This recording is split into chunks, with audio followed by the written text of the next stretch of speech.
আজকের মাহফিলে আপনারা যারা উপস্থিত হয়েছেন, এই শামিয়ানার নিচে যারা বসছেন, আপনাদেরকে এইখানে কিসে টানিয়েছে? কিসে টানিয়েছে? রিশতায়ে দরগরদানম মাফেগন্দা দোস্ত মি বরাধার যাকে খাতে রে খাহেউস। আমি খোদার কসম করি কইলাম, আপনারা কেউ এখানে গায়ের জোরে আসতে পারেন নাই, টাকার জোরে আসতে পারেন নাই, ক্ষমতার জোরে আসতে পারেন নাই। আপনাদের গলার মধ্যে আল্লাহ পাক রব্বুল আলামিন একটা একটা মহব্বতের রশি লাগাইছে। এই মহব্বতের রশি দিয়া টানিয়া আহকামুল হাকিমিন আপনাদেরকে এখানে নিয়ে এসেছে। ও বেরা দুস্তাবাব, 5 ওয়াক্ত নামাজ পড়ার জন্য মসজিদে কারা যায়? কারা যায় মসজিদে 5 ওয়াক্ত নামাজ পড়ার জন্য? যাদেরকে আল্লাহ পাক মহব্বত করে, আল্লাহর মহব্বতের রশি গলায় লাগাইয়া দৈনিক 5 বার টানিয়া টানিয়া আল্লাহ পাক তাদেরকে মসজিদে নিয়ে যায়। ও বেরা দুস্তাবাব, যে সমস্ত মানুষকে আল্লাহ পাক মহব্বত করে, ওই মহব্বতের রশি গলায় লাগাইয়া জীবনের কোনো এক মুহূর্তে হইলেও আল্লাহ তাদেরকে মক্কা মদিনায় নিয়ে যায়। তাকওয়া থাকে তাকে মুত্তাকি বলে। তাকে কি বলে? মুত্তাকি বলে। যার কাছে তাকওয়া থাকে তাকে কি বলে? সবাই বলে। যার কাছে তাকওয়া থাকে তাকে মুত্তাকি বলে। তাকে কি বলে? মুত্তাকি বলে। এখন সবচেয়ে বড় সম্মানী, সবচেয়ে বড় মুত্তাকি। সবচেয়ে বড় সম্মানী, সবচেয়ে বড় মুত্তাকি। সম্মানের কাজ কি? যার কাছে তাকওয়া থাকে তার নাম কি? যে যত বড় মুত্তাকি তত বড়, কয় না, যে যত বড় মুত্তাকি তত বড়, সবাই বলেন, যে যত বড় মুত্তাকি তত বড় সম্মানী। এখন আপনারা তো ব্যবসা কারে কয় বুঝেন, এই জন্য ব্যবসায়ী কারে কয় সেটাও বুঝেন। রাজনীতি কারে কয় সেটা বুঝেন, এই জন্য রাজনৈতিক কর্মী নেতা কারে কয় এটাও বুঝেন। এখন তাকওয়া কারে কয় এটা বুঝেন না, এই জন্য মুত্তাকি কারে কয় এটাও বুঝেন না। তাকওয়া কাকে বলে? তাকওয়া কোন জিনিসের নাম? সংক্ষেপে, এটা তো কোনো ক্লাস না। যদি আপনি মাদ্রাসার উপরের জামাতের ছাত্রদের ক্লাস করেন, সেখানে তাকওয়ার তাশরীহ, বিশ্লেষণ আরেক রকম হবে। কিন্তু আমার সামনে আপনারা যারা বসা আছেন, আপনারা ম্যাক্সিমাম মাদ্রাসায় না পড়া মানুষ। আমাকে আপনাদেরকে তাকওয়া বুঝাইতে হবে, আপনারা যেভাবে বুঝেন সেভাবে। وَمَن يُعَظِّمْ شَعَائِرَ اللَّهِ فَإِنَّهَا مِن تَقْوَى الْقُلُوبِ صدق الله مولانا العظيم وقال رسول الله صلى الله عليه وسلم التقوى هاهنا التقوى هاهنا التقوى هاهنا حيث أشار النبي صلى الله عليه وسلم إلى صدره أو كما قال النبي عليه الصلاة والسلام وصدق رسوله النبي الأمي الكريم ونحن على ذلك لمن الشاهدين والشاكرين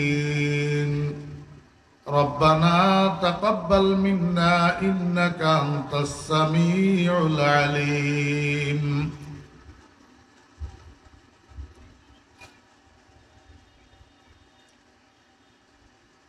मुअज़्ज़ज़ मुकर्रम हज़रात उलमाए किराम, समावेत दिनदार मुसलमान भाइरा, पर्दार आड़ालेर सम्मानिता पर्दानशी मा ओ बोनेरा, महान आल्लाह रब्बुल आलमीनेर अपरिसीम दयार ihsan आल्लाह रब्बुल आलमीन आमादेरके आजकेर এই মহতী দিনী মাহফিলে অংশগ্রহণ করে আল্লাহ আল্লাহ রাসূলের কথাবার্তা শোনার জন্য, কোরআন হাদিসের কথাবার্তা শোনার জন্য আমাদেরকে তৌফিক দিয়েছেন। এই জন্য আমরা সবাই মহান রব্বুল আলামিনের শুকর আদায় করি, আলহামদুলিল্লাহ।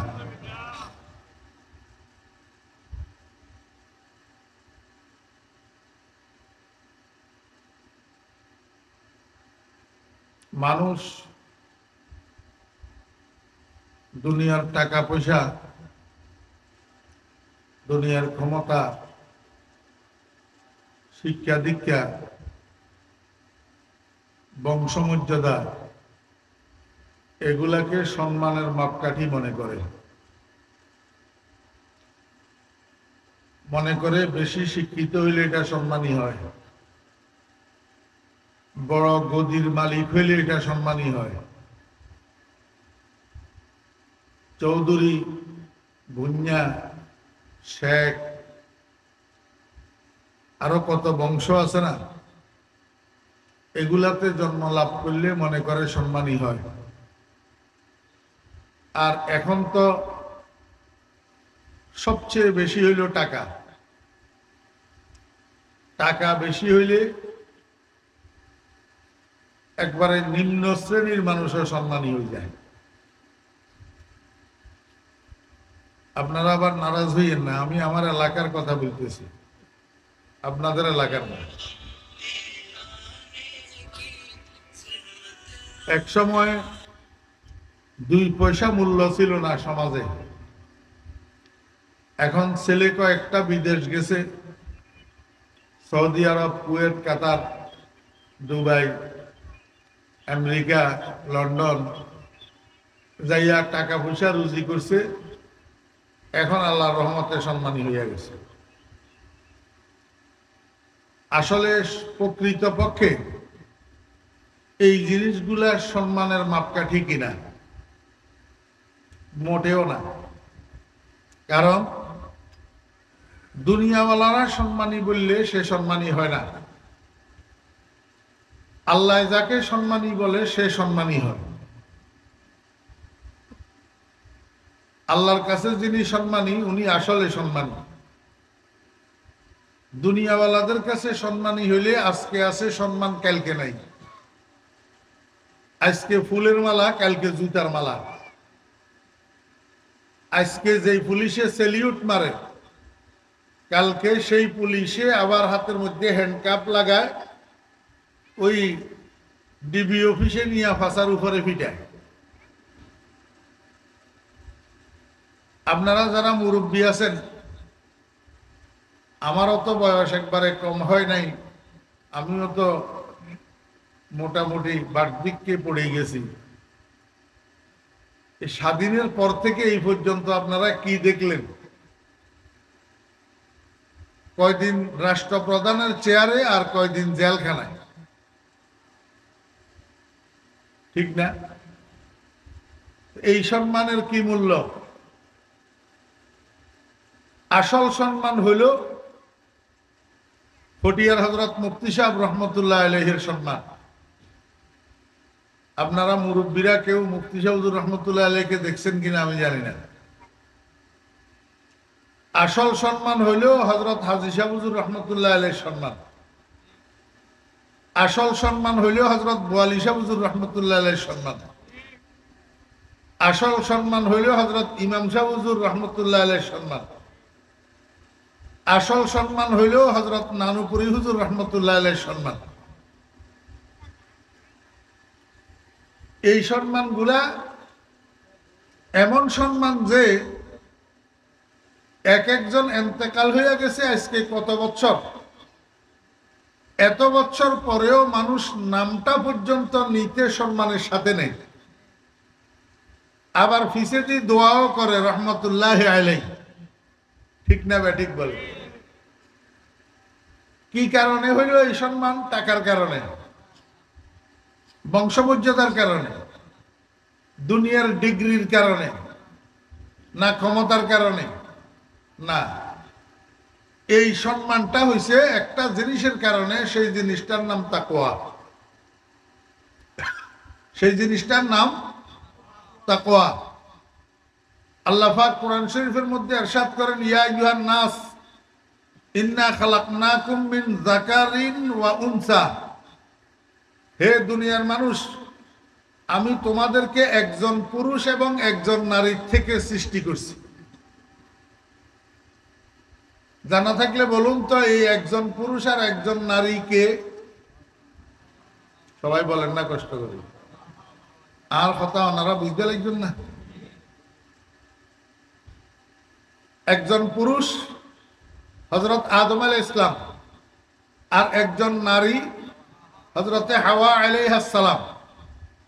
আল্লাহ পাক বলেন, সারা দুনিয়ার মানুষকে আমি এই দুইজন মানুষের থেকে বানাইছি। ওয়াজআলনাকুম শুউবান ওয়া কাবাইলা, এবং আমি তোমাদেরকে বিভিন্ন গোত্রে, বিভিন্ন শাখা প্রশাখায় বিভক্ত করে দিছি। লিতাআরাফু, তোমাদের পারস্পরিক একজন আরেকজনের পরিচয় পাইতে যেন সহজ হয়। এই জন্য আল্লাহ পাক গোটা পৃথিবীর মাটিকে বিভক্ত করে দিয়েছেন। একটার নাম এশিয়া, আরেকটার নাম অস্ট্রেলিয়া, আরেকটার নাম ইউরোপ, আরেকটার নাম আফ্রিকা, আরেকটার নাম আমেরিকা। 5 ভাগে ভাগ করছে না? এবার এশিয়া যেটা, সেটাকে আবার কয়েক ভাগে ভাগ করছে। এক ভাগের নাম ইন্ডিয়া, এক ভাগের নাম পাকিস্তান, এক ভাগের নাম বাংলাদেশ, এক ভাগের নাম সৌদি আরব, এক ভাগের নাম কাতার, এক ভাগের নাম কুয়েত। এইভাবে এশিয়াটারে আবার কতগুলা খণ্ডে ভাগ করে দিয়েছে। এর মধ্যে যেই ভাগের নাম বাংলাদেশ, এই ভাগের আবার কয়েকটা ভাগ করছে। এক ভাগের নাম চট্টগ্রাম, এক ভাগের নাম ঢাকা, এক ভাগের নাম খুলনা, এক ভাগের নাম রাজশাহী, এক ভাগের নাম সিলেট। ভাগ করছে না? এবার দেখেন, চট্টগ্রাম যেটা, সেটারে আবার কয়েক ভাগে ভাগ করে দিচ্ছে। এক ভাগের নাম চট্টগ্রাম, আরেক ভাগের নাম নোয়াখালী, আরেক ভাগের নাম ফেনী, আরেক ভাগের নাম লক্ষ্মীপুর, আরেক ভাগের নাম চাঁদপুর, আরেক ভাগের নাম কুমিল্লা। এই পুরাটা চট্টগ্রাম বিভাগ। এবার চট্টগ্রাম বিভাগের সদর ডিস্ট্রিক্ট যেটা, সেটা হলো চট্টগ্রাম। এই চট্টগ্রামেরই আবার আল্লাহ পাক রব্বুল আলামিন 2 ভাগে ভাগ করে রেখেছে। একটা হলো চট্টগ্রাম শহরের দক্ষিণ, আর একটা চট্টগ্রাম শহরের উত্তর। দক্ষিণ চট্টগ্রাম আর উত্তর চট্টগ্রাম ভাষায় ব্যবধান আছে না নাই? জি, ওনারা কি হন, গজ্জে না গরিগে? গজ্জে না গরিগে? ওনারা কি হন, ফুয়াশা না ফুয়াইনসোয়াইন? তাহলে ফুয়াইনসোয়াইন কন্যা মানুষ চট্টগ্রামত নাই, গরিগে কন্যা মানুষ চট্টগ্রামত নাই। তাহলে মূল ডিস্ট্রিক্ট চট্টগ্রামের মধ্যেও ভাষার ব্যবধান আছে না নাই? মূল ডিস্ট্রিক্ট নোয়াখালীর ভিতরেও ভাষার ব্যবধান আছে। সিলেটের ভিতরে একটা সিলেটের ভিতরে 10 রকমের ভাষা আছে। আপনারা জানেন না, আমি জানি। এই যে পৃথিবীটাকে আল্লাহ পাক বিভক্ত করে রেখেছে, আপনারা তো যেখানে হইছেন সেখানে রয়েছেন। চট্টগ্রামের বাহিরে যান নাই এমন অনেক লোক আছেন না? আমি আপনাদের দোয়ার বরকতে বাংলাদেশের বাহিরে আরো 10টা-12টা রাষ্ট্র সফর করছি। সারা দুনিয়ার মানুষ, চোখ, কান, নাক, হাত, পাও, পেট, পিঠ একরকম। রং হয়তো কারো সাদা, কারো লাল সাদা, কারো কালা, কারো মিক্সড রং। মানুষ দেখতে সব একরকম, কিন্তু মুখটা যখন লাড়ে তখন বেশ কম। তখন কি? বেশ কম। ছোট্ট ছোট্ট শিশু বাচ্চা, 5 বছরের বাচ্চা, জবান বেশ কম, জবান বেশ কম। আপনি থাইল্যান্ড যান, থাইল্যান্ডের একটা শিশু বাচ্চা 5 বছরের বাচ্চা কি বলে এটা আপনার দাদাও বুঝবে না। কথা বুঝছেন না বুঝেন নাই? আপনার দাদাও এটা বুঝবে না। আপনি সৌদি আরব যান, সৌদি আরবের একটা 5 বছরের শিশু বাচ্চা কি বলে এটা আপনার আব্বাও বুঝবে না। জবান বেশ কম, জবান কি বেশ কম। এই যে আল্লাহ পাক রব্বুল আলামিন বেশ কম করে রাখছে, বিভক্ত করে রাখছে, এটা কোনো দাম বাড়ানোর জন্য না, সম্মান বাড়ানোর জন্য না। আপনি আমাকে বলেন, আমরা আজমি মানুষ, অনারবি, আর সৌদি আরবের মানুষেরা আরবি মানুষ। রাসূল আকরাম সাল্লাল্লাহু আলাইহি ওয়াসাল্লাম বলেন, লা ফাযলা লিল আরবি আলাল আজম। অনারবিদের উপর আরবি মানুষের কোনো মর্যাদা নাই, কোনো মর্যাদা নাই। কারণ মর্যাদার মাপকাঠি কোন এলাকার হইল কোন এলাকার না হইল এটার উপর নয়। আল্লাহ পাক রব্বুল আলামিন বলেন, ইয়া আইয়ুহান নাস ইন্না খালাকনাকুম মিন যাকারিন আও উনসা, ইন্না খালাকনাকুম মিন যাকারিন ওয়া উনসা ওয়া জাআলনাকুম শুউবান ওয়া কাবাইলা লিতাআরাফু ইন্না আকরামাকুম ইনদাল্লাহি আতকাকুম। আমি একটা শব্দে শব্দে আপনাদেরকে অনুবাদ করে দিই আপনারা বুঝার সহজের জন্য। দোস্ত আহবাব, আমার ভাইয়েরা, জীবনে যত মাহফিলে গেছেন, যত ওয়াজ শুনছেন, একটা ওয়াজের থেকে একটা আয়াতের অনুবাদ যদি শিখতেন তাহলে এই বয়সে 2, 4, 10, 20টা 50টা 100টা কোরআনের আয়াতের অনুবাদ শিখা হইতো না। কিন্তু আপনারা মনোযোগ সহকারে শুনেন না, শিখার উদ্দেশ্যে বসেন না। এখন আমি অনুবাদ করে দিতেছি, এটাকে মরণ পর্যন্ত স্মরণ রাখবেন। ইন্না আকরামাকুম, নিশ্চয় তোমাদের মধ্যে অধিক সম্মানী, তোমাদের মধ্যে অধিক সম্মানী, ইনদাল্লাহি, আল্লাহর নিকট। তাহলে বোঝা যায় দুনিয়ার মানুষের কাছে সম্মানী হইলেও কোনো লাভ নাই, অসম্মানী হইলেও কোনো ক্ষতি নাই। আসল সম্মানের মালিক কে? সম্মান দে কে? সম্মান নে কে? তুইজ্জু মান তাশা ওয়া তুযিল্লু মান তাশা। কোরআন শরীফ বিশ্বাস করেননি? জি, কোরআন শরীফ বিশ্বাস করেন? আপনারা কোথা থেকে করবেন? আমার মতো মানুষ আমরাই তো বিশ্বাস করি না কোরআন শরীফ। যদি কোরআন শরীফ বিশ্বাস করতাম তাহলে এই আমরা ইসলামী দল যেগুলো আছি, ইসলাম ইসলাম করি, হ্যাঁ, আল্লাহ মাফ করুক, বেশিরভাগ তো নূর ইসলাম, বেশিরভাগ কি নূর ইসলাম। যদি নূর ইসলাম না হইতাম, সম্মানের মালিক আল্লাহ, এই কথা যদি বুঝতাম, তাহলে সম্মানের জন্য আমরা লড়াই করি কেন?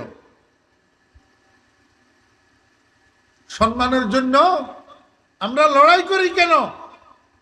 নিজে নিজে সম্মানী হইয়া উপরের দিকে উঠতে চাই কেন? এই জন্য রাসূল আকরাম সাল্লাল্লাহু আলাইহি ওয়াসাল্লাম বলেন, উম্মত তুই নিজেকে ছোট বানা। নিজেকে কি বানা? ছোট বানা। নিজেকে নিচের দিকে নামা, আল্লাহ তোরে উপরের দিকে উঠাবে। খার গর্দত হার কে বাসুদ চাহে জু, যে ব্যক্তি সম্মান তালাশ করে আল্লাহ পাক তাকে অপদস্থ করে। আপনারা দেখেন না দুনিয়াতে কিছু চোখে আঙ্গুল দিয়ে আল্লাহ দেখাই দেয়, এরপরেও তো দেখেন না। বেশি সম্মানী হইতে চাইলে আল্লাহ পাক জলিল করে দিতে, জলিল, এর চেয়ে জলিল আর কিছু নাই। সারা দুনিয়ায় সেলিউট পাচ্ছে, আর এখন সারা দুনিয়ায় এদিককার দিতেছে। সারা দুনিয়ায় পৃথিবীর কোন রাষ্ট্র গ্রহণ করতে তৈরি নেই।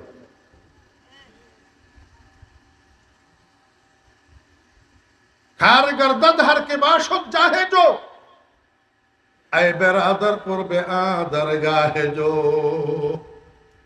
হযরত শেখ ফরিদউদ্দিন আত্তার রাহমাতুল্লাহ আলাইহি বলেন, ও দুনিয়ার মানুষ, নিজে নিজে সম্মানী হওয়ার চেষ্টা করবি না, বরং আল্লাহর নৈকট্য লাভ করার চেষ্টা কর।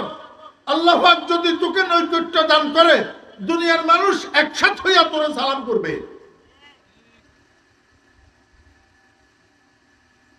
আমরা তো নিজে নিজে সম্মানী হইতে চাই, বেশি সম্মানী হইতে চাই। এই জন্য আল্লাহ পাক এমন অসম্মান করি দে, সারা দুনিয়ায় ধিক্কার দে। সম্মান দেওয়ার মালিক কে? আল্লাহ। এই জন্য প্রকৃত সম্মানী ওই মানুষ যে আল্লাহর কাছে সম্মান। আল্লাহর কাছে কি সম্মানী? আল্লাহর কাছে যার সম্মান নাই, সারা দুনিয়ার মানুষের সেলিউট দিলে 2 পয়সার মূল্য নাই।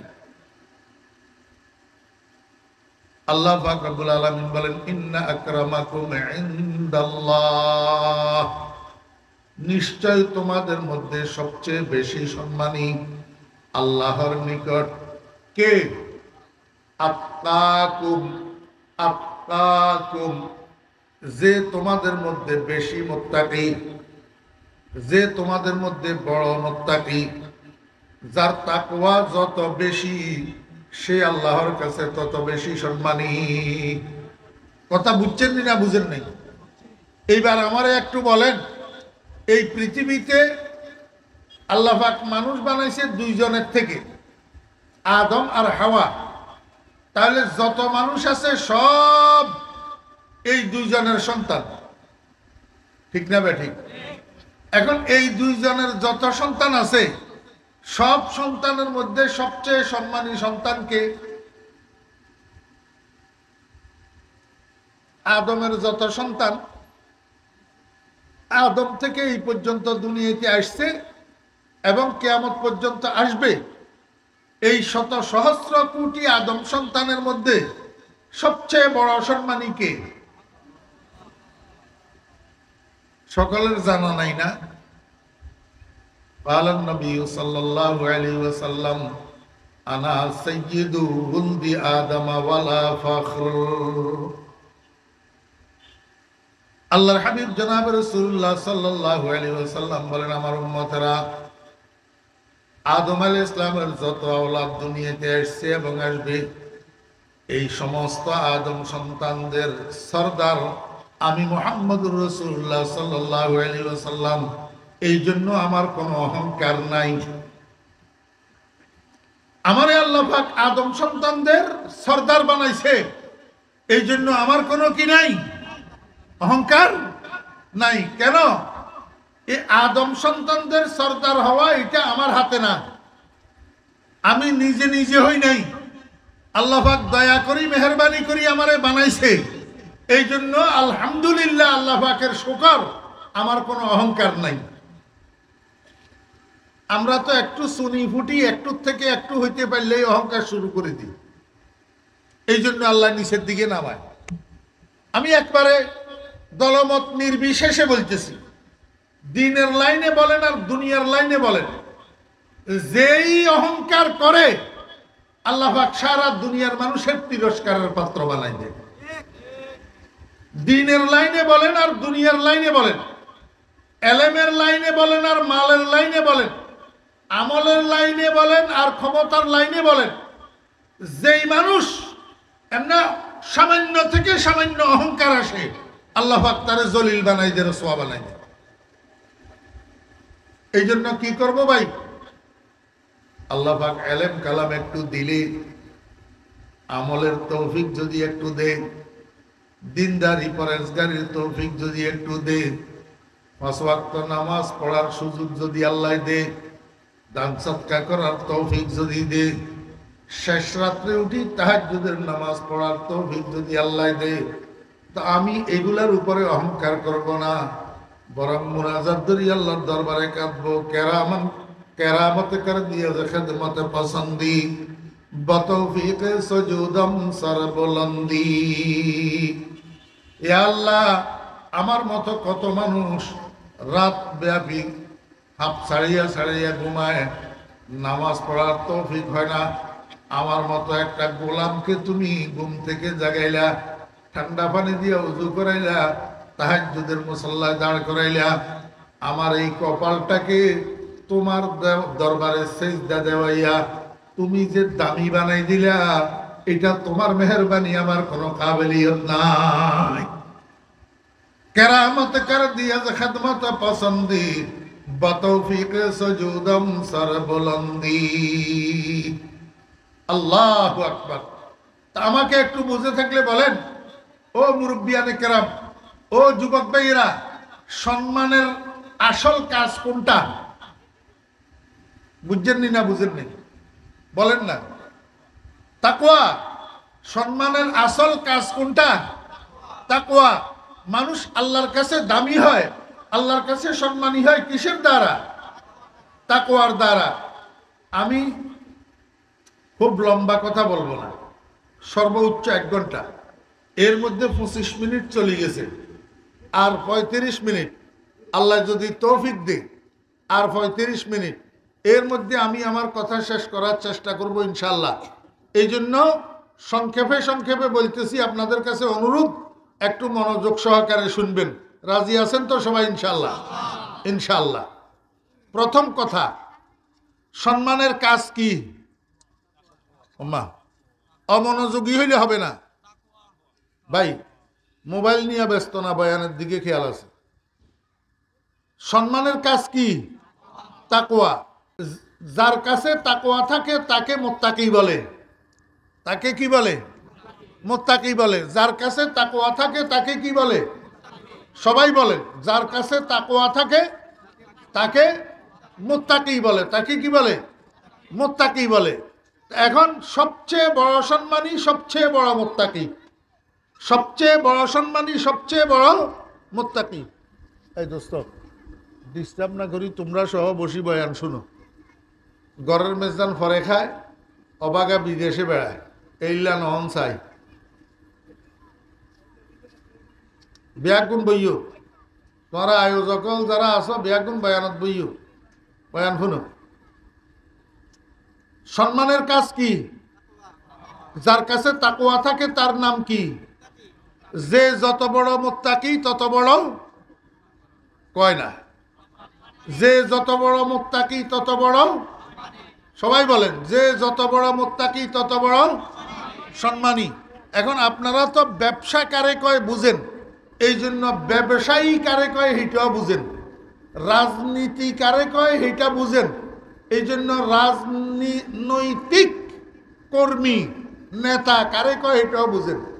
এখন তাকওয়া কারে কয় এটা বুঝেন না, এই জন্য মুত্তাকি কারে কয় এটাও বুঝেন না। তাকওয়া কাকে বলে?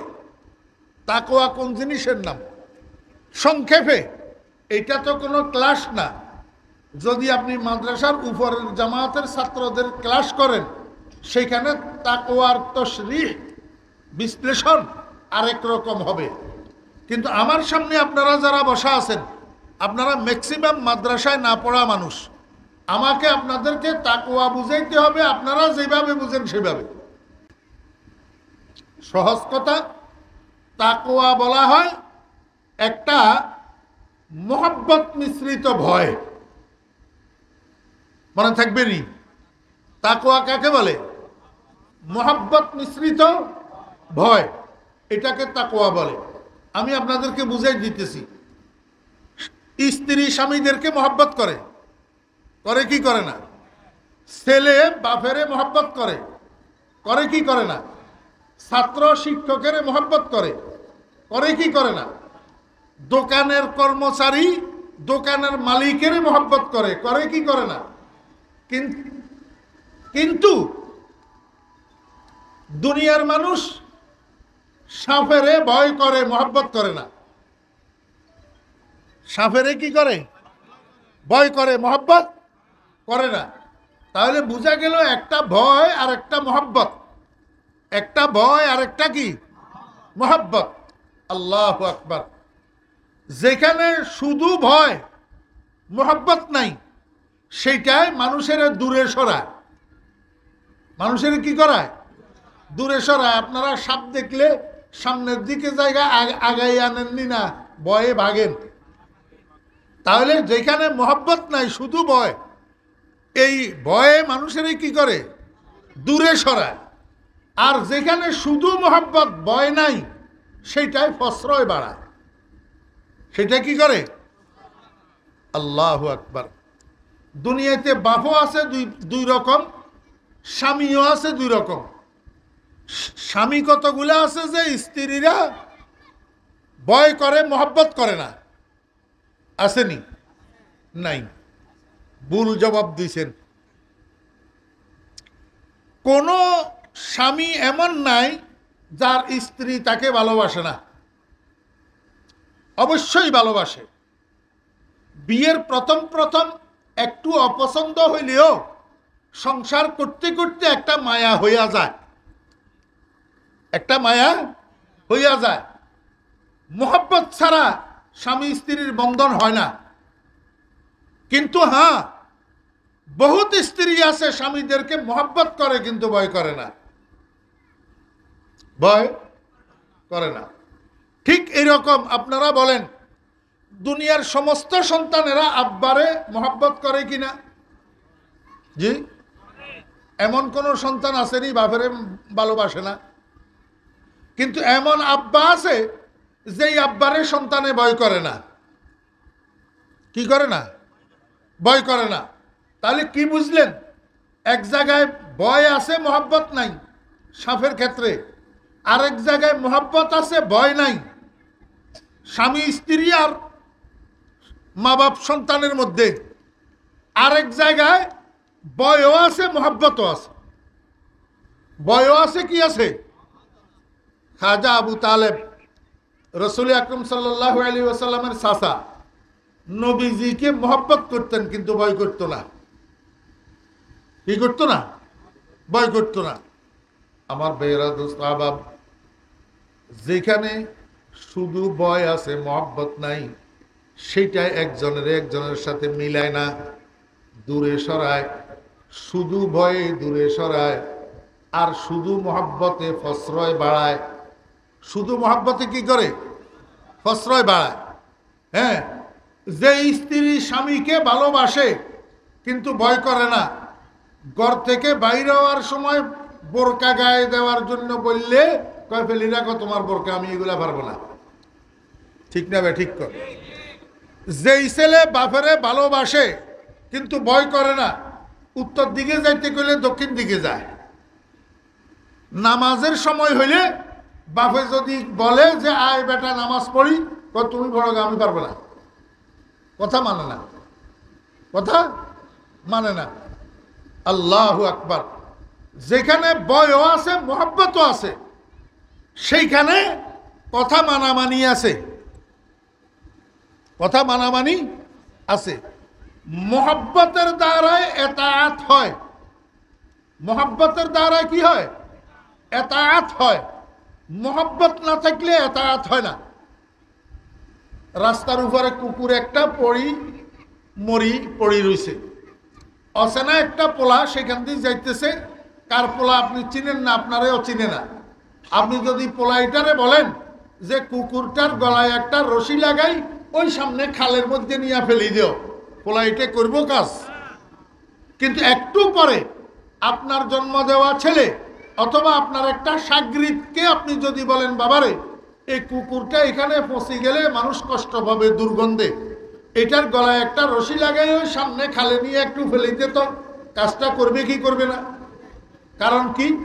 আগের পোলাটার অন্তরের মধ্যে আপনার জন্য মোহব্বত নাই, এই জন্য এতাআত করে নাই, হুকুম পালন করে নাই। পরের পোলাটার অন্তরের মধ্যে আপনার মোহব্বত আছে, এই জন্য এতাআত করছে, হুকুম পালন করছে। কথা বুঝছেন না বুঝেন না? এখন আমরা আল্লাহ পাকের এতাআত করতে পারি না, আল্লাহ পাকের হুকুম পালন করতে পারি না। কিসের অভাবে? মোহব্বতের অভাব। কিসের অভাবে? মনোযোগ আসেনি? একটু মনোযোগ সহকারে শুনেন। কিসের অভাবে? এই মোহব্বত আমাদের মধ্যে আগের থেকে ছিল কি ছিল না? আমাদের প্রত্যেকের অন্তরের মধ্যে আল্লাহ পাকের মোহব্বত ছিল, কিন্তু এই মোহব্বতটা বিলুপ্ত হয়ে গেছে। মোহাব্বত বিলুপ্ত হয়ে যাওয়ার কারণে আমরা আল্লাহ পাকের হুকুম মানতে পারি না, নামাজ পড়ি না। আমি একটা ছোট্ট উদাহরণ দিলে কথাটা আপনারা একটু ক্লিয়ার বুঝবেন। মনোযোগ আসেনি? আমাদের দেশের একটা লোক 1985 ইংরেজিতে করাচি চলে গেছে। কোথায় গেছে? করাচি। যাওয়ার সময় বাড়িতে 2 বছর বয়সের একটা বাচ্চা রাখি গেছে। ভাগ্য খারাপ, করাচি যাওয়ার পরে এই লোকটা আওয়ারা হইয়া গেছে। আওয়ারা বুঝেননি? হ্যাঁ, আওয়ারা। আওয়ারা 15 বছর আর বাড়ির কোনো খোঁজ খবর নেয় নাই। কত বছর? 15 বছর। 15 বছর পরে হঠাৎ খেয়াল হয়েছে বাড়িতে আসবে। তো ওনার ওয়াইফের নামে একটা চিঠি লিখছে, আমি আগামী মাসের 10 তারিখ সকাল 9টায় চট্টগ্রাম এয়ারপোর্টে নামবো, তোমরা কেউ আসি আমাকে এয়ারপোর্ট থেকে আগে নিয়ে যাবে। 2-4-5 দিন 7 দিন পরে চিঠি এটা পিয়নে আসি এই লোকের বাড়িতে, তার নাম হলো আব্দুর রহমান।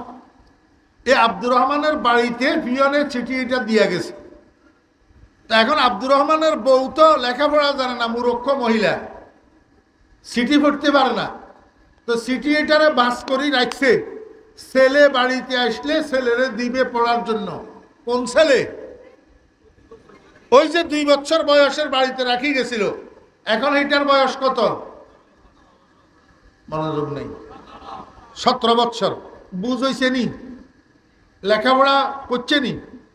17 বছর বয়সে যে মেট্রিক পাস করছে না। আমার বেয়েরা দোস্ত আবাব, একটু পরে ছেলে এটা বাড়িতে এসছে।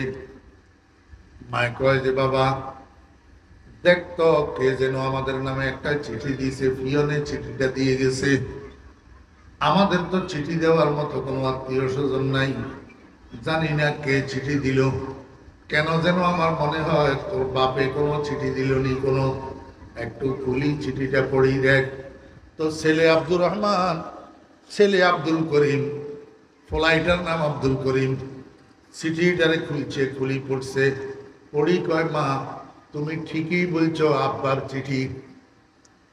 মায় কয় এত বছর পরে তোর আব্বার শুভ বুদ্ধির উদয় হইল কেন? কি লিখলো চিঠির ভিতর?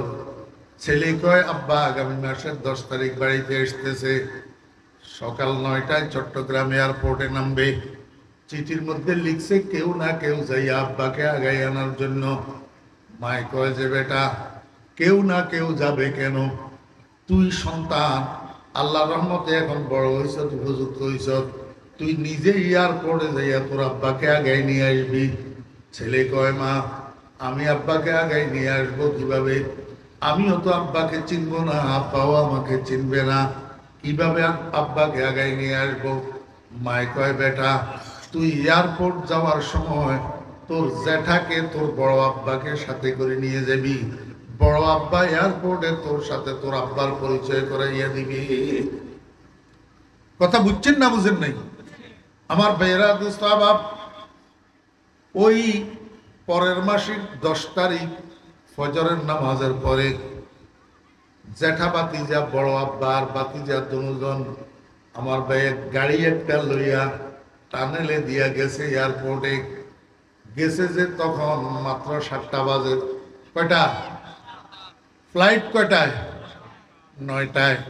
এবারে ফ্লাইট নামার পরে ইমিগ্রেশন শেষ কইরা বেল্টের থেকে মাল লইয়া বাইর হইতে হইতে আরো 1 ঘন্টা, 10টা। তো 3 ঘন্টা পর্যন্ত এয়ারপোর্টে কি করবে? আমার ভাইয়েরা, বড় আব্বা তো মুরব্বী মানুষ, উনার এয়ারপোর্টের রং তামাশা দেখার এত শখ নাই। উনি এয়ারপোর্টের এক কোনায় যাইয়া বসে বসে বিশ্রাম করতেছে। এই বিশ্রামের মধ্যে মুরব্বীর ঘুম আসি গেছে, উনি বসে বসে ঘুমায়। কিন্তু এই তরুণ ছেলে আব্দুল করিম এয়ারপোর্টের দরজার সাথে হেলান দিয়া দাঁড়াইয়া দিছে। যাত্রীরা আসতেছে, সুন্দর লাগতেছে, তামাশা দেখতেছে। ও ভাইরা দোস্ত আবাব, কোন সময় 3 ঘন্টা অতিবাহিত হইয়া গেছে টের পায় নাই।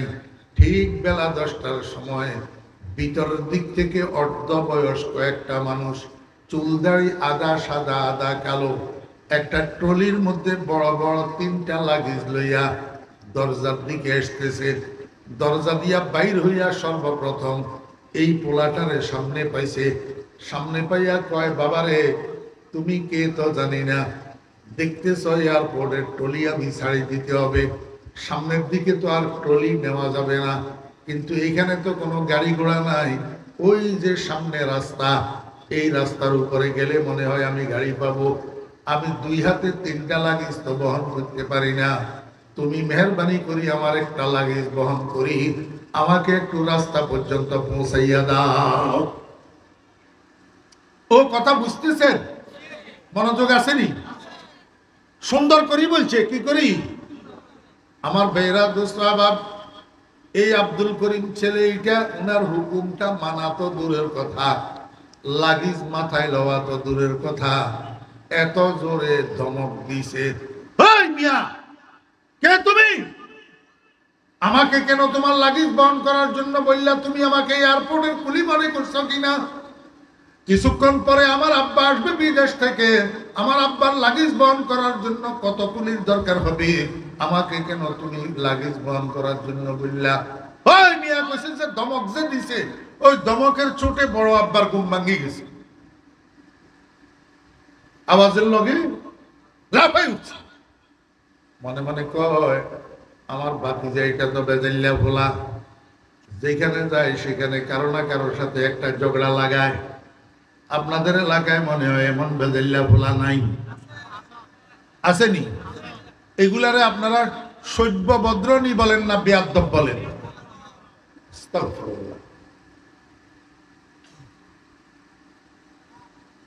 এরকম বেজাল্লা ফোলা সব এলাকায় কিছু কিছু থাকে।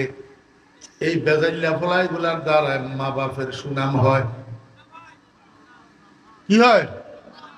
মা বাপের। তো কেন আপনার ফোলা এরকম বেজাল্লা হইলো কেন? সেই বেজাল্লা ফোলার দ্বারা আপনার বদনাম হয়। এরকম ফোলা বেজাল্লা হইলো কার কারণে? আমার বেয়েরা দোস্ত আবাব, আজকে আর সেদিকে গেলাম না, এতটুক বুঝেন। বড় আব্বার ঘুম ভাঙছে। বড় আব্বা মনে মনে কয়, আমার বাকি যেটা তো বেজাল্লা ফোলা মানুষের সাথে খালি ঝগড়া লাগায়, আজকে এয়ারপোর্টের মধ্যে আবার কার সাথে ঝগড়া লাগাইলো, মাথারে একটু উপরের দিকে উঠাই, এমনি করে তাকাই, দেখেছে আমার ভাই না, আমার এইখানে একজনে একজনের চিনে না, কিন্তু মায়ের পেটের ভাই 50 বছর পরে দেখা হইলেও চিনতে অসুবিধা হয় না। চিনতে অসুবিধা? মুসলমানের বাচ্চাদের কাছে এখন শরম নাই। সেই মায়ের পেটের ভাই একটাই একদল করে, আর একটা আরেক দল করে, বাইয়ে বাইয়ে রাস্তায় আল্লাহু আকবার কাটাকাটি আর মারামারি করে রাজনীতির কারণে। মুসলমানের বাচ্চা, তোদের লজ্জা শরম কোথায়?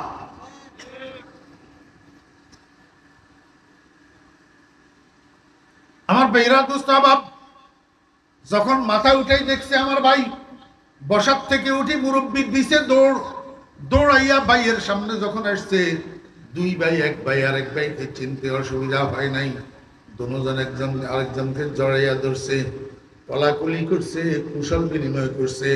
কোলাকুলির পরে, কুশল বিনিময়ের পরে যখন 1 ভাই আরেক ভাইকে ছাড়ছে, তখন বড় ভাই আব্দুর রহিম ছোট ভাই আব্দুর রহমানের কয়, ও আব্দুর রহমান, তোর সামনে যেই ছেলেটা দাঁড়ানো আছে, এইটাকে তো তুই চিনতে পারিস নাই, কারণ তুই যাওয়ার সময় এটা ছোট ছিল। তুই বাড়িতে তোর কলিজার টুকরা যে আব্দুল করিম রেখে গিয়েছিলি 2 বছরের, এইটা তোর ছেলে আব্দুল করিম। এইবার বাতিজার দিকে ঘুরছে, বাতিজারে কয়, বাতিজা, কারে ধমক দিতেছ তুই? কার সাথে চিল্লাইতেছ?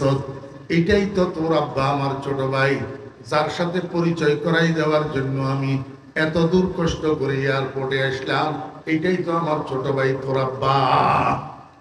দিছেনি পরিচয় করাই? আমার বেহরা দোস্ত আবাব, বড় আব্বার মুখ থেকে এই কথা শোনার পরে আব্দুল করিমের অন্তরের মধ্যে অনুশোচনার আগুন ধাও করে জ্বলে উঠছে। মনে মনে কয়, হাই কি করলাম, আব্বাকে আগাই নেওয়ার জন্য আসলাম, নাসিনের কারণে আব্বার সাথে বেয়াদবি করলাম, আব্বার হুকুম মানতে পারলাম না, আরো ধমক দিলাম। দুম করে পায়ের উপরে পড়ছে, পাও জড়াইয়া ধরি, আব্বা আমাকে মাফ করে দেন। বাপের দুই বাহু ধরি, উপরের দিকে উঠাইয়া বুকের সাথে লাগাইয়া লেছে, বাবা তোর জন্যই তো আমার 15 বছর পরে এখানে, তোর উপরে কেমনে আমি মনে কষ্ট নেই, তোর কারণেই তো আবার আমার দেশে আসা। বুকের সাথে লাগাইয়া কয়, আব্বা কোনো অসুবিধা নাই। এখন ছেলে বাপরে ছাড়ি দিই, কয় আব্বা আমি না চিনার কারণে আপনার হুকুম মানতে পারি নাই, আপনার 3টা লাগেজ আমার মাথায় উঠাইয়া দেন, আমি সম্পূর্ণ বহন করতে প্রস্তুত। দেখছেন নি তামাশা? 5 মিনিটের ব্যবধান। 5 মিনিট আগে একটা লাগেজ বহন করতে অস্বীকৃতি জানাইলো, হুকুম মানল না। 5 মিনিট পরে এখন হুকুম মানতে প্রস্তুত, বরং বেশি পরিমাণে 3টা লাগেজ আমার মাথায় উঠাইয়া দেন। কারণটা কি? এরা বাপ বেটা দুজনের অন্তরে একজনের জন্য আরেকজনের মহব্বত ছিল কিনা? কথা কয় না? মহব্বত ছিল কিনা? যদি মহব্বত না থাকতো তো করাচি থেকে চট্টগ্রাম এয়ারপোর্টে আব্বাকে কিসে টানিয়েছে? কয় না? আমার ভাইয়েরা, দোস্তা বাবেরা, আপনাদের এই গ্রাম থেকে ছেলেটাকে চট্টগ্রাম এয়ারপোর্টে কিসে টানে নিয়েছে? রিশতায়ে দর গর্দনম আফগন্দা দোস্ত, রিশতায়ে দর গর্দনম আফগন্দা দোস্ত, মি বরধার যাকে খাতের খায়েউস। ও ভাইয়েরা, দোস্তা বাবেরা, আজকের মাহফিলে আপনারা যারা উপস্থিত হয়েছেন, এই সামিয়ানার নিচে যারা বসছেন, আপনাদেরকে এইখানে কিসে টানিয়েছে? কিসে টানিয়েছে? রিশতায়ে দর গর্দনম আফগন্দা দোস্ত, মি বরধার যাকে খাতের খায়েউস। আমি খোদার কসম করি কইলাম, আপনারা কেউ এখানে গায়ের জোরে আসতে পারেন নাই, টাকার জোরে আসতে পারেন নাই, ক্ষমতার জোরে আসতে পারেন নাই। আপনাদের গলার মধ্যে আল্লাহ পাক রব্বুল আলামিন একটা মহব্বতের রশি লাগাইছে। এই মহব্বতের রশি দিয়া টানিয়া আহকামুল হাকিমিন আপনাদেরকে এখানে নিয়ে আসছে। ও ভাইরা, মুস্তাহাব 5 ওয়াক্ত নামাজ পড়ার জন্য মসজিদে কারা যায়? কারা যায় মসজিদে 5 ওয়াক্ত নামাজ পড়ার জন্য? যাদেরকে আল্লাহ পাক মহব্বত করে, আল্লাহর মহব্বতের রশি গলায় লাগাইয়া দৈনিক 5 বার টানিয়া টানিয়া আল্লাহ পাক তাদেরকে মসজিদে নিয়ে যায়। ও ভাইরা, দোস্তাবাব, যে সমস্ত মানুষকে আল্লাহ পাক মহব্বত করে, ওই মহব্বতের রশি গলায় লাগাইয়া জীবনের কোনো এক মুহূর্তে হইলেও আল্লাহ তাদেরকে মক্কা মদিনায় নিয়ে যায়। রিশতায়ে দর গর্দনম আফগন্দা দোস্ত, মি বরধার যাকে খাতের খায়েউস। আমি আপনাদেরকে বুঝাইতে চেয়েছিলাম, ও ভাইরা, দোস্তাবাব, বাপ বেটা দুজনের মধ্যে আগে থেকে মহব্বত ছিল, কিন্তু পরিচয় হারাইয়া ফেলার কারণে মহব্বতটা বিলুপ্ত হইয়াছিল। যখন বড় আব্বা পরিচিত জনের দ্বারা ওই পরিচয়টা আবার উদ্ধার হইছে, পরিচয়টা যখন উদ্ধার হইছে, বিলুপ্ত মহব্বতটা আবার সজাগ হইয়া গেছে। যখন মহব্বত সজাগ হইয়া গেছে, তখন হুকুম মানা তথা এতাত সহজ হইয়া গেছে। কথা বুঝছেন না বুঝেন নাই? তাহলে মহব্বতের দ্বারা এতাত সহজ হয়, হুকুম মানা কি হয়? সহজ হয়। আল্লাহর হুকুম মানার নাম ইবাদত, আল্লাহ পাকের পরিচয় অর্জন করার নাম মারফত। পরিচয় অর্জন করার নাম কি? মারফত। মারফতের দ্বারা বিলুপ্ত মহব্বত সজাগ হয়, আর বিলুপ্ত মহব্বত সজাগ হওয়ার দ্বারা ইবাদত সহজ হয়। ইবাদত কি হয়? আমার ভাইয়েরা, দোস্তাবাব, আমি আপনাদেরকে বুঝাইতে চেয়েছিলাম, মহব্বত ছাড়া বয়ের কোনো দাম নাই, বয় ছাড়া মহব্বতের কোনো দাম নাই। বয় ছাড়া মহব্বতে প্রশ্রয় বাড়ায় প্রশ্রয়, আর মহব্বত ছাড়া বয় দূরে সরায়। যেই মহব্বতের সাথে বয় থাকে, যেই বয়ের সাথে মহব্বত থাকে, সেই বয় মিশ্রিত মহব্বত, মহব্বত মিশ্রিত ভয়, যেটাকে মানুষের আল্লাহর নিকটে নিয়ে যায়, মানুষকে দিয়ে আল্লাহ পাকের হুকুম পালন করায়, এই জিনিসটার নাম তাকওয়া। এই জিনিসটার নাম কি? তাকওয়া। যার কাছে এই তাকওয়া থাকে তার নাম মুত্তাকি। তার নাম কি? আমার ভাইরা, দোস্তাবাব, একজন মানুষের জীবনে এই তাকওয়ার চেয়ে মূল্যবান আর কোনো সম্পদ নাই। আপনি তখন আমার কাছে দালান আছে, বিল্ডিং আছে, চট্টগ্রাম শহরের দোকান আছে, ছেলেরা লন্ডন আছে, আমেরিকা আছে, দুবাই আছে, কুয়েত আছে, কাতার আছে, আমি কই গোড়া ডিম আছে। আপনার কাছে তাকওয়া কতটুক আছে? আপনার ছেলেদের কাছে তাকওয়া কতটুক আছে? যদি তাকওয়া থাকে তাহলে আপনিও সম্মানী, আপনার ছেলেরাও সম্মানী। আর তাকওয়া যদি না থাকে, হাফতে দুনিয়ার বাদশাহী যদি আপনি পান, তারপরেও আপনার সম্মান নাই। কথা বুঝছেন না বুঝেন নাই? এখন একটা কথা বুঝেন, মনোযোগ আসেনি? এখন আমরা যদি যারা এখানে উপস্থিত আছি, আমরা সবাই যদি দাবি করি আমি মুত্তাকি, আমি মুত্তাকি, আমি মুত্তাকি, এখন এটার প্রমাণ কি যে কার কাছে তাকওয়া আছে, কার কাছে তাকওয়া নাই, কে মুত্তাকি আর কে মুত্তাকি না, এটার প্রমাণ কি? কথা বুঝছেন না বুঝেন নাই? এই কথাটা বললে আমার কথা শেষ। আমি যে মুত্তাকি হইলাম বা আমার কাছে যে তাকওয়া নাই, এটার আলামত কি? আল্লাহ পাক রব্বুল আলামিন বলেন, ওয়া মান ইউআযযিম শাআইরাল্লাহ ফাইন্নাহা মিন তাকওয়াল কুলুব। মনোযোগ আসেনি? কোরআন শরীফ বুঝার জন্য বসছেন না এখানে? একটা একটা আয়াত বুঝি যান না, একটা একটা আয়াতের অনুবাদ শিখি যান না। ওয়া মান ইউআযযিম, এবং যে ব্যক্তি তাজিম করবে, যে ব্যক্তি কি করবে? তাজিম করবে। তাজিম করবে মানে বড়ত্ব প্রদর্শন করবে, প্রাধান্য দিবে, তরজিহ দিবে। তাজিম, আযযামা ইউআযযিমু তাযীমান, অর্থাৎ বড়ত্ব প্রদর্শন করা, বড় মনে করা, প্রাধান্য দেওয়া। আমার ভাইয়েরা, দুস্তাহবাব, আসরের নামাজের সময় আপনি দোকানদার, দোকানে কাস্টমার ভর্তি, কিন্তু মসজিদে আসরের নামাজের আজান হয়েছে। এখন আপনি কি করবেন? কোনটারে বড় বুঝবেন, কোনটারে প্রাধান্য দিবেন? দোকানদারি করবেন না দোকানের শাটার বন্ধ করে তাকবীরে উলা ধরবেন? দোস্তাহবাব, যদি নামাজ বাদ দিয়া দোকানদারি করেন, তাহলে নামাজ দোকানদারিকে বড় মনে করলেন, আর দোকান বন্ধ করে যদি নামাজ ধরেন, তাহলে নামাজের বড় মনে করলেন। এইটা হলো প্রাধান্য দেওয়া, এটা হলো বড় মনে করা, এটা হলো বড়ত্ব প্রদর্শন করা। এইটাকে আরবিতে বলে তাজিম। বুঝছেননি? আল্লাহ পাক রব্বুল আলামিন কয়, ওয়া মান ইউআযযিম, যে ব্যক্তি বড় মনে করবে, প্রাধান্য দিবে, তাজিম করবে, বড়ত্ব প্রদর্শন করবে, কোন জিনিসকে? কয় শাআইরাল্লাহ, আল্লাহ পাকের নিদর্শন সমূহকে, ফাইন্নাহা মিন তাকওয়াল কুলুব, সেইটাই প্রমাণ করবে যে তার কলবের মধ্যে তাকওয়া আছে। তার কলবের মধ্যে কি আছে? তাকওয়া আছে। যার কলবের মধ্যে তাকওয়া আছে, সে আল্লাহ পাকের নিদর্শনগুলোর প্রতি বড়ত্ব প্রদর্শন করে, আল্লাহ পাকের নিদর্শনগুলোকে তাজিম করে, বড় মনে করে, তরজিহ দে, প্রাধান্য দে। কথা বুঝছেন না বুঝেন না? আরো বুঝার বাকি রয়ে গেল কুদ্দুর। আল্লাহ পাকের নিদর্শন বলতে কি বুঝায়? নিদর্শন বলতে কি বুঝায়? ও ভাইরা, একটা জিনিসের সাথে আরেকটা জিনিসের এমন সম্পৃক্ততা যে ওই জিনিসটার দ্বারাই এই জিনিসটা ছাড়া অন্য কিছু বুঝায় না, এটারে কয় শেয়ার। এটারে কয় কি? আমার ভাইয়েরা, দোস্তাহবাব, আমার তো হাতে সময় নাই, না হলে আপনাদেরকে আরেকটু খোলামেলা করে বুঝাইতাম। এই যে ছেলে বিদেশ যাওয়ার সময় গায়ের শার্টটা খুলি, সামনের রুমের আলনার উপরে রাখি, নতুন শার্টটা গায়ে দিয়ে চলে গেছে, এই গায়ের থেকে খুলি শার্টটা যে রাখি গেছে, যেমনে রাখি গেছে এমনি আলনার উপরে পড়ি আছে 6 মাস, কেউ ধরেও না, ধোয়ও না। কেন? আমার ভাইয়েরা, দোস্তাহবাব, অন্যরা তো ধরে না, অলসতা করে, কি দরকার আছে?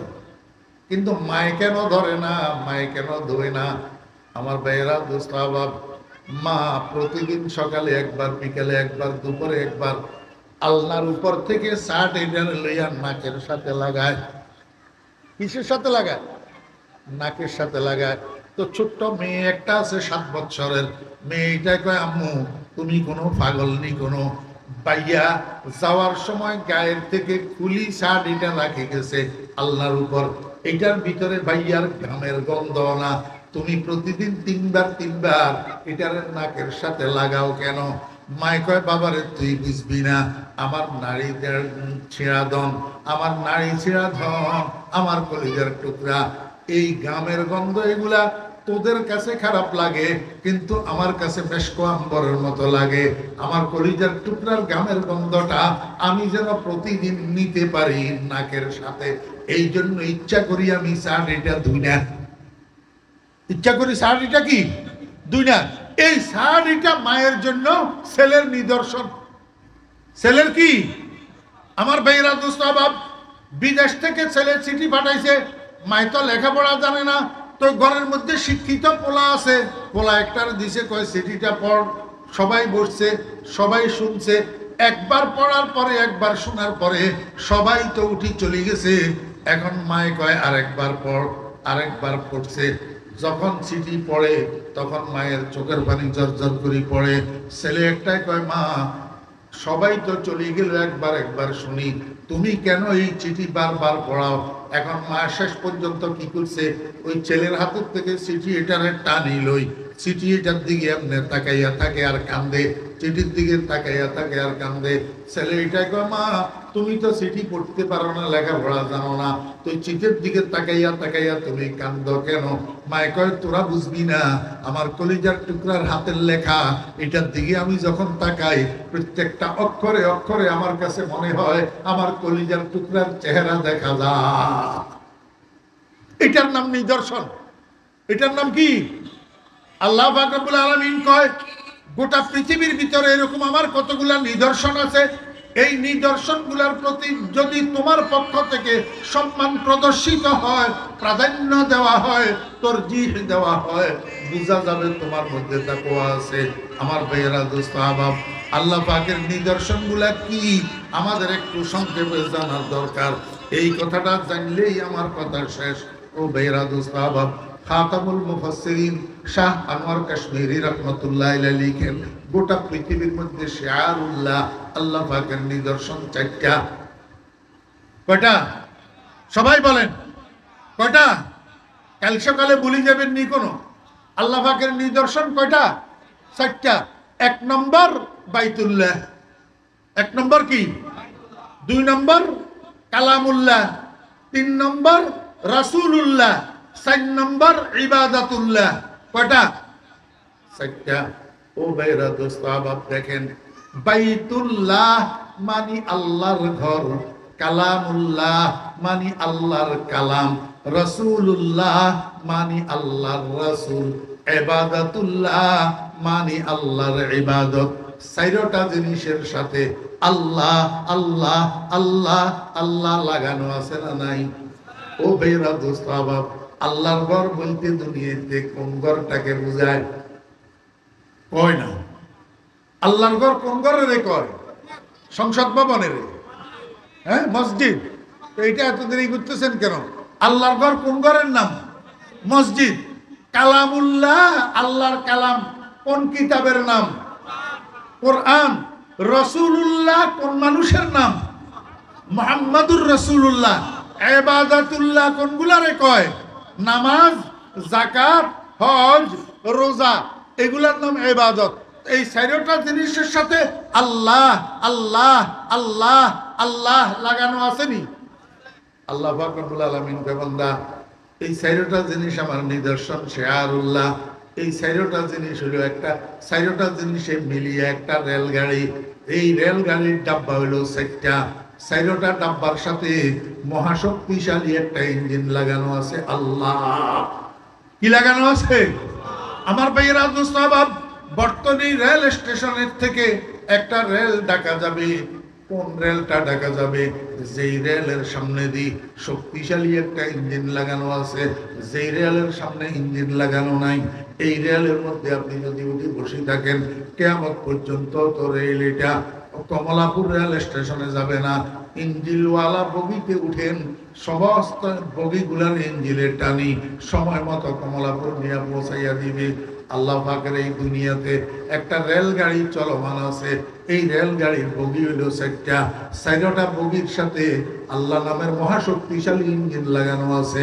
আল্লাহ কয় বান্দা, এই চারটা জিনিসের তাজিম করো, এই চারটা জিনিসের প্রাধান্য দাও, এই চারটা জিনিসকে সব জিনিসের থেকে বড় মনে করো। এই চারটা বগির তুমি প্যাসেঞ্জার হয়ে যাও। বাইতুল্লাহ মসজিদের প্যাসেঞ্জার হও, কালামুল্লাহ কোরআনে কারীমের প্যাসেঞ্জার হও, রাসূলুল্লাহ মুহাম্মদুর রাসূলুল্লাহ সাল্লাল্লাহু আলাইহি ওয়াসাল্লামের প্যাসেঞ্জার হও, ইবাদাতুল্লাহ নামাজ নামের কম্পার্টমেন্টের প্যাসেঞ্জার হও। দেখবা চক্ষু বন্ধ হওয়ার সাথে সাথে আল্লাহ নামের মহাশক্তিশালী ইঞ্জিনে টানিয়া তোমাকে জান্নাতের দরজায় পৌঁছাইয়া দিবে। কেননা তুমি মুত্তাকি। তো কেননা তুমি কি? وَمَنْ يُعَظِّمْ شَعَائِرَ اللَّهِ فَإِنَّهَا مِنْ تَقْوَى الْقُلُوبِ। আমাদের ছোট ভাই, বর্তমান বাংলাদেশের নন্দিত মুফাসসিরে কোরআন হযরতুল আল্লাহ হযরত মাওলানা আব্দুল বাসেত খান সাহেব দামাত বারাকাতুহু আপনাদের আজকের মাহফিলের প্রধান অতিথি।